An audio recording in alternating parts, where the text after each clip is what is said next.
Olá, seja bem-vindo ao Giro. Eu sou Luiz Delboni e esse é o podcast em que você fica muito bem informado em cerca de 5 minutos. Então, vamos pro Giro? O presidente dos Estados Unidos, Donald Trump, disse que iniciou os arranjos para uma reunião entre ele, Vladimir Putin e Volodymyr Zelensky. Ele recebeu nesta segunda-feira, na Casa Branca, o presidente ucraniano e outros 7 líderes europeus para debater um possível acordo de cessar-fogo. Trump interrompeu a reunião para ligar para Vladimir Putin, com quem se reuniu na última sexta-feira no Alasca. Antes do encontro com os líderes europeus, como Emmanuel Macron e o chanceler alemão Friedrich Merz, o americano teve uma conversa a sós com Zelensky. Mas nenhum dos dois disse se a cessão de territórios para a Rússia foi discutida. Ainda no cenário internacional, o Hamas aceitou a proposta de cessar-fogo apresentada por mediadores do Egito e do Catar. A trégua incluiu uma suspensão das operações militares na faixa de Gaza por 60 dias. O movimento é tratado como importante para alcançar um acordo concreto que determine o fim do conflito entre Israel e o Hamas. O documento também prevê a libertação de metade dos reféns israelenses mantidos em Gaza, em troca de prisioneiros palestinos. O governo de Benjamin Netanyahu ainda não se pronunciou sobre o assunto. De Brasília, Samantha Klein tem detalhes da decisão do ministro Flávio Dino, do STF, que impediu a imposição de restrições originárias em ordens de outros países, sem a autorização do Supremo. O ministro Flávio Dino decidiu que leis e ordens judiciais de outros países não produzem efeitos no Brasil de forma automática e dependem de homologação da Justiça brasileira. O despacho pode beneficiar o ministro Alexandre de Moraes, sancionado pela Lei Magnitsky dos Estados Unidos. Já o governo Trump rebateu e afirmou que nenhuma corte pode invalidar as sanções americanas. A repórter Isa Staciarini conversou com fontes dentro do governo brasileiro para entender os pontos que vão ser tratados no documento que vai responder à investigação norte-americana sobre o PIX. Em resposta aos Estados Unidos, o governo brasileiro diz que não adota práticas desleais no comércio internacional e que as medidas unilaterais comprometem a relação bilateral. O Brasil reforçou que não adota políticas injustificáveis ao comércio americano e que não há base para impor sanções ao Brasil. Na carta, o governo defende o PIX, defende ainda decisões do STF e diz que a política ambiental não restringe a competitividade das empresas americanas.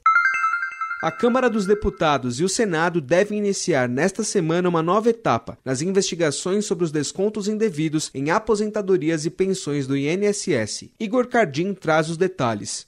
A CPMI, que vai investigar as fraudes no INSS, será instalada na quarta-feira no Congresso. O senador Omar Aziz, aliado do governo, será o presidente. O relator, amigo de Mota, será o deputado Ricardo Aires. Os nomes foram definidos pelos presidentes das duas casas em acordo. A oposição, no entanto, contesta o acerto e tenta candidatura própria para presidir os trabalhos. O líder do governo, Randolfo Rodrigues, diz que o governo vai atuar com força total no colegiado para minimizar o desgaste com a apuração.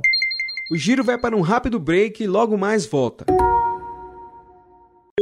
Ainda na capital federal, Samantha Klein volta ao Giro para explicar quais mudanças são estudadas por parlamentares para avançar com o texto do novo Código Eleitoral. Após pressão da oposição, o relator do novo Código Eleitoral propôs modificações que flexibilizam o texto. O senador Marcelo Castro reduziu o período de quarentena de 2 para 1 ano e também diminuiu as penalidades para a difusão de notícias falsas durante as campanhas eleitorais.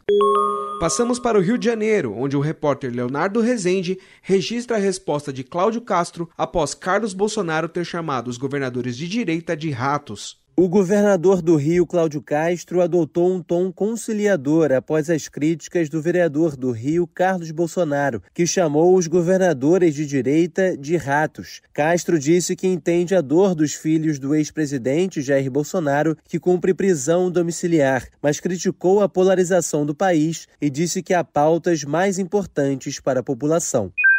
Ainda na política, o Clauson Dutra acompanhou em São Paulo a participação do governador Tarcísio de Freitas em um fórum de investidores, em que ele defendeu que o governo brasileiro faça concessões a Donald Trump nas negociações sobre o tarifaço. O governador de São Paulo, Tarcísio de Freitas, sugeriu que o governo federal deveria entregar alguma vitória a Donald Trump nas negociações sobre o tarifaço. O governador não citou as condições apresentadas pelo presidente americano, como a extinção do processo que julga o ex-presidente Jair Bolsonaro por tentativa de golpe de Estado.